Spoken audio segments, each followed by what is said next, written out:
Hello everyone and welcome to my BNB CBS Gossip 24 channel. Hope had never imagined that the day she had spent months preparing for, a day she had woven her dreams into thread by delicate thread, would unravel so violently, so publicly, and so irreversibly, all in the span of a few breathless minutes. Yet that was exactly what happened when Sheila strode into the ceremony with the kind of dark, triumphant confidence that instantly hushed the entire venue, her heels clicking against marble like the ticking countdown of some catastrophic event. And the moment Hope saw her, a ripple of cold pierced her chest, because nothing good ever came from Sheila Carter appearing as if summoned by fate at the worst possible time. But Hope, determined, tried to hold her ground, tried to focus on Liam standing at the altar with a soft, nervous smile that had always warmed her heart, even though lately she had sensed something fragile behind his eyes. Something he insisted was just stress and exhaustion from everything they'd been juggling. Yet as Sheila cleared her throat and demanded attention with that cruel glint that suggested she delighted in causing pain, Hope felt her breath catch. And though whispers spiraled through the guests, fanning panic as they clutched flowers and pearls and programs, Sheila held up a single envelope like it was a loaded weapon, announcing in a chilling, almost theatrical voice that the wedding could not continue because there was a truth, an unbearable truth, that Hope deserved to know before she tied herself, legally, emotionally, and permanently to a man who had been keeping a devastating secret. And Hope, confused, trembling, terrified, begged Liam to tell her there was nothing to worry about, that this was just another one of Sheila's manipulations. But Liam's face drained of color, his gaze clouding with something like shame, fear, and resignation. And at that moment a fissure opened in Hope's heart because the silence stretching between them felt like an admission in itself. Sheila, savoring the dread thick in the air, revealed that Liam had been diagnosed with a brain tumor weeks ago. And not a benign, easy-to-treat one, but a dangerous, fast-growing mass that could at any moment trigger catastrophic symptoms. One that he had repeatedly delayed treating or even revealing to the people who loved him, especially Hope, because he claimed he didn't want to burden her, didn't want to overshadow their future or derail the happiness she'd been fighting so hard to rebuild. But Sheila insisted that she knew the truth because she had encountered Liam during one of his medical consultations, and she had overheard doctors discussing risks, MRI scans, and timelines far more urgent than any wedding vows. And Hope felt her world tilt, her vision blurring as the weight of this revelation pressed down on her lungs. She stumbled back, shaking her head, muttering, "No, Liam, please tell me she's lying." But the heartbreak in Liam's eyes, the raw, unguarded pain, told her everything. And before he could reach her, before he could stammer out an apology or explanation, Hope burst into tears so fierce they blurred every face around her, then turned and ran, unable to breathe, unable to remain under the crushing gaze of dozens of witnesses who had just seen her perfect day shattered. And she fled through the ornate doors of the chapel, down the steps, onto the sun-drenched courtyard that now felt unbearably bright, her chest heaving as sobs threatened to suffocate her, each one fueled by a mixture of betrayal, terror, and overwhelming grief. While behind her chaos erupted inside the wedding hall as guests panicked and murmured and photographers lowered their cameras, unsure whether to capture or conceal such a tragedy. And as Hope ran, Liam tried to follow, stumbling forward with a hand pressed to his temple because the stress, the lights, the heat, and the emotional overload were triggering something inside him, something that he'd pretended for weeks he could simply power through. But reality was no longer something he could outrun. He reached the doorway just as the world around him began to distort, sound warping into a distant echo, vision tunneling as if the edges of his sight were collapsing inward. And then, in front of everyone, wedding guests, stunned family members, horrified acquaintances, Liam's eyes rolled back and he collapsed onto the polished floor, unconscious before anyone could catch him, and screams erupted throughout the hall as panic rippled through the crowd, sending chairs crashing and bouquets tumbling, while Sheila, for all her infamous cruelty and unpredictable history, was the first to rush to Liam's side, barking orders for someone to call an ambulance, insisting that this was exactly what she had warned them about, because Liam's tumor was progressing faster than he would allow himself to admit. She pressed 2 fingers to his neck, checking for a pulse, relieved but shaken by its faint rhythm. And as she knelt beside him, something resembling genuine concern flickered across her face, a softness so unexpected it made several guests freeze in confusion, because even they knew that Sheila Carter was not someone who wore compassion easily or convincingly. Yet in this moment it appeared oddly real, as if Liam's suffering touched some shred of humanity she herself barely recognized. Meanwhile, Hope had stopped running only once she reached the far end of the courtyard, gripping the cold stone railing as she gasped for air, her sobs echoing against the walls, and she felt an agonizing mixture of fear for Liam's life, fury at being left in the dark, and guilt for abandoning him so suddenly, as if her fleeing had somehow contributed to his collapse. And she turned back just in time to hear ambulance sirens approaching, their piercing wails slicing through the once celebratory atmosphere like a cruel reminder that life, health, trust, and happiness could shatter without warning. She hesitated, torn between the instinct to run back to him and the fear of what she might face if she did. Fear of losing him, fear of watching him suffer, fear of realizing that every dream she had dared to rebuild could crumble under the weight of this illness. Yet deep inside her, love fought its way through the storm of emotions, and she sprinted back toward the chapel, arriving just as paramedics lifted Liam onto a stretcher, his skin pale, his eyelids fluttering weakly, and Hope grabbed his hand, whispering through tears that she was there, that she wasn't leaving, that she needed him to hold on. He managed to squeeze her fingers ever so faintly, his voice too weak to form words, and as the paramedics rushed him toward the waiting ambulance, Hope climbed in beside him, determined not to let fear, anger, or uncertainty separate them again. Sheila stood a few feet away, watching with an unreadable expression, part satisfaction from revealing the truth, part distress at witnessing the consequences, part something else entirely, something softer and more complicated. And as the ambulance doors slammed shut, she whispered to no one in particular that she only wanted to save Liam's life before it was too late, because too many people she had once cared about had slipped through her fingers due to secrets, lies, or her own catastrophic choices, and maybe in her own twisted way she believed that exposing this truth was the closest thing to redemption she could attempt. Meanwhile, the ambulance sped away, sirens slicing through traffic, and Hope clutched Liam's hand like a lifeline as she watched the paramedics work, their rushed motions and urgent commands confirming the severity of his condition, and her thoughts spiraled. Memories of their years together, their breakups and reconciliations, the pain, the healing, the promises of a better future, the dreams they had just started rebuilding, all now hovering in a fragile balance between survival and tragedy. At the hospital, doctors wheeled Liam into emergency imaging, explaining that his collapse indicated increased intracranial pressure, possibly swelling, possibly hemorrhaging, and Hope nodded numbly, barely hearing their words as guilt gnawed at her chest because the last thing Liam saw before he fainted was her running away, tears streaming down her face, and she feared he might have thought she was abandoning him, when in truth it was the shock, the pain, the sudden breaking of everything she believed she understood about their life together that made her flee. Hours later, as Hope waited in a cold hospital corridor, wringing her hands, her wedding dress crumpled and stained with dirt and tears, she felt Sheila approach long before she saw her, because Sheila's presence always carried attention like electricity preceding a storm. And though Hope instinctively braced herself, Sheila surprised her by speaking softly. No threats, no venom, no smugness.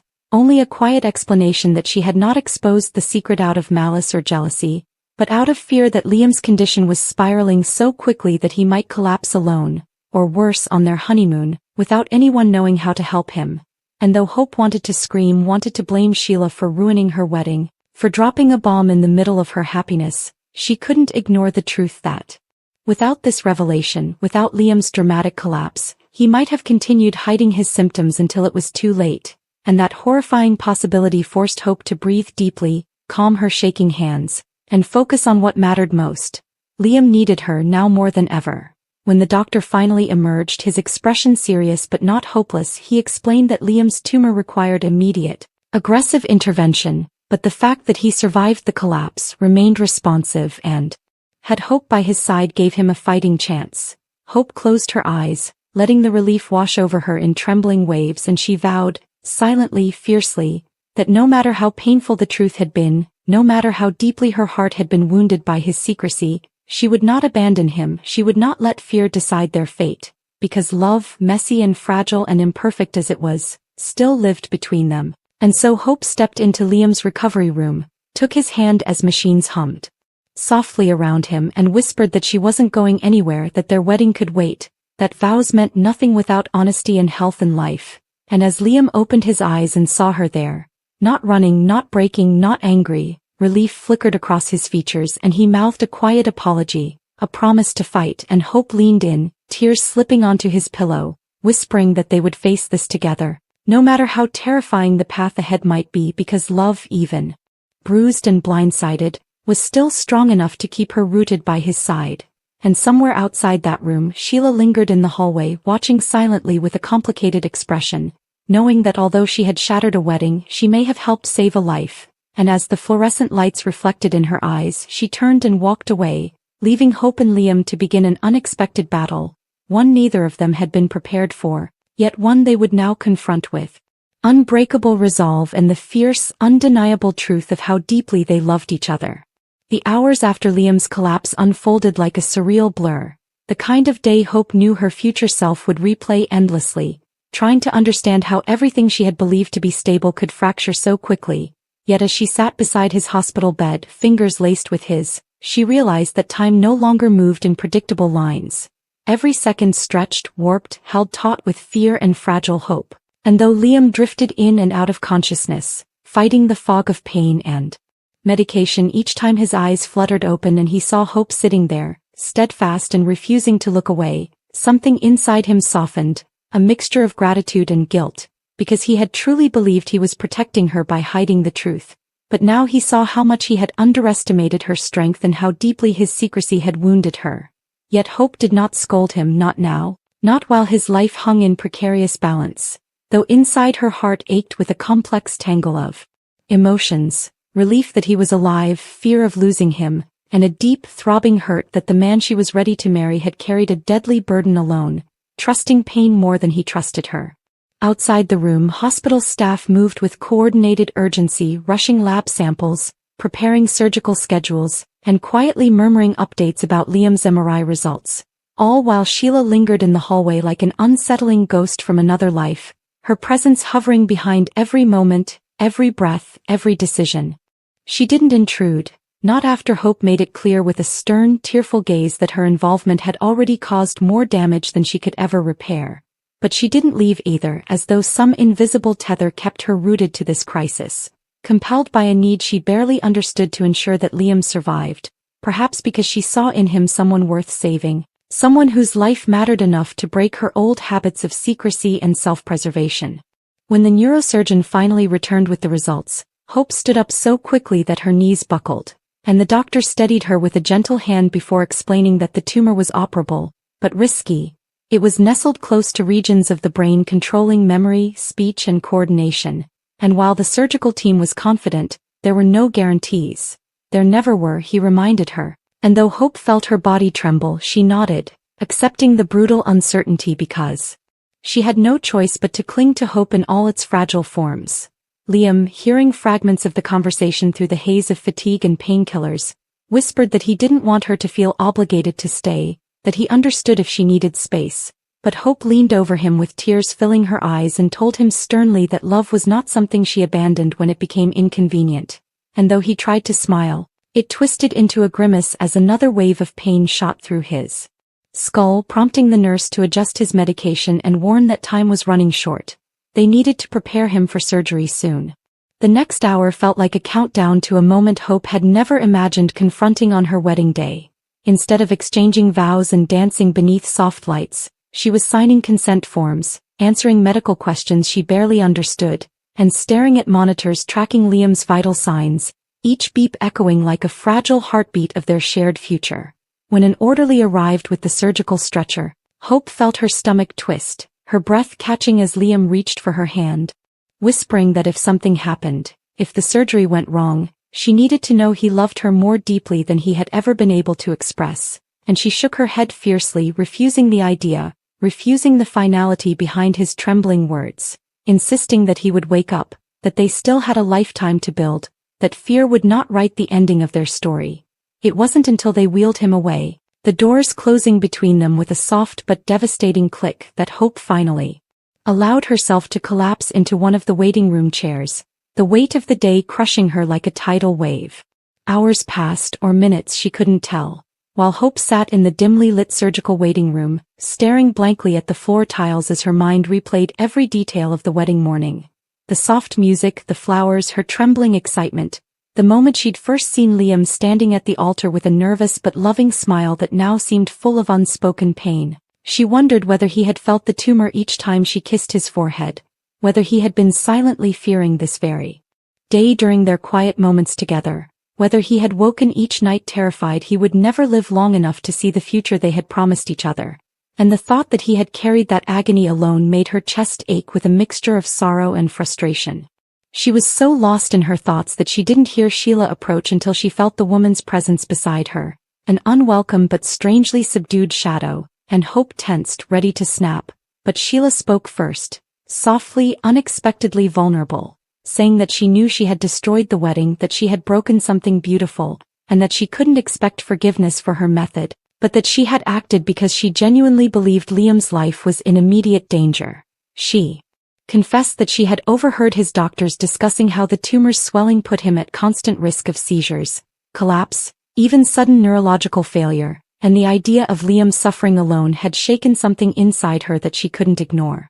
Hope wanted to reject this attempt at justification, but as she studied Sheila's expression, tense, remorseful, almost frightened, she realized that for once Sheila's motivations did not seem rooted in manipulation or malice. Instead, they seemed tangled in the complicated, desperate instincts of someone who had caused too much harm in her life and was trying, however clumsily, to prevent more. Still, Hope couldn't forget the humiliation of the wedding, the shock of hearing such a devastating truth in front of everyone she knew, or the heartbreak of watching Liam collapse moments after she ran from him, and she told Sheila coldly that while she might understand the intention, she could never forgive the execution. Not yet, and maybe not ever. Sheila nodded, accepting the rebuke without argument, and stepped away, giving Hope the distance she needed. As the hours dragged on, Hope found herself pacing the corridor, her feet aching in the remnants of her wedding shoes, her dress torn and stained yet still clinging to her like a ghost of the ceremony that never happened. Nurses passed with polite nods, offering gentle encouragement, but nothing eased the suffocating anxiety wrapping around her lungs. When the surgeon finally emerged through the double doors, Hope's heart stopped, her breath freezing in her chest as she rushed toward him, searching his expression for clues before he even spoke. And though his face was serious, the first words he uttered brought Hope to her knees in relief. Hope leaned down, kissing his forehead, careful not to touch the bandaging. "You scared me," she whispered, her voice trembling. Liam's hand squeezed hers with surprising strength. "I'm sorry," he murmured, his voice thick. "I didn't know something was wrong." Hope shook her head quickly. "Don't apologize. Please don't. All that matters is that you're here. We can still have our future. The wedding can wait. I just want you healthy." Liam swallowed, overwhelmed by the love and loyalty in her expression. In the days that followed, Liam's recovery became a careful, hopeful journey. He experienced headaches, fatigue, and moments of cognitive fog, but each improvement, each step, each sentence, each regained clarity, was celebrated like a victory. Hope was at his side through every moment, refusing to let fear overshadow gratitude. Finn monitored him closely, adjusting therapies and running follow-up tests to ensure there were no signs of postoperative complications. Though the tumor was removed, pathology results were pending, and Finn prepared himself to guide them through whatever the next steps might be, whether radiation, medication, or simple monitoring. Meanwhile, news of the dramatic wedding collapse spread throughout their community, with some recounting it in shocked whispers and others offering supportive messages. Those who had been in the chapel that day couldn't forget the moment Liam fell. The sharp cry, the collective panic, the unmistakable terror etched into Hope's face. But they also couldn't deny the miracle of his survival, made possible in part by Finn's sharp instincts. As the week progressed, Liam became stronger, and the day Hope walked into his room to find him sitting up fully, smiling at her. Even if tiredly, she felt her heart swell with a joy that no wedding aisle could match. "You look beautiful," Liam teased, even though she was wearing jeans and an oversized sweater, not a wedding gown. Hope laughed, a watery, emotional sound. "You should have seen me at the hospital after I ran from the ceremony. I probably still had mascara down my cheeks." Liam reached out for her hand. "I'll marry you in mascara streaks, jeans, a gown, whatever. But let's do it when I can at least stand without wobbling." Hope grinned. "Deal." When Finn entered with the pathology report, the air shifted. Hope held Liam's hand tightly. Finn read the results carefully before looking at them with relief. The tumor was benign. Aggressive in symptoms because of its size but not cancerous. You'll need monitoring but your prognosis is good. Hope burst into tears again, but this time joyful ones, and Liam exhaled deeply, letting his head fall back into the pillow with a mixture of exhaustion and overwhelming gratitude. It was only then that the weight truly lifted. Only then that the wedding collapse transformed from a nightmare into the beginning of a second chance. Finn smiled at them, his eyes brightening with genuine happiness, feeling as though the universe had finally bent in their favor after pushing so cruelly against them.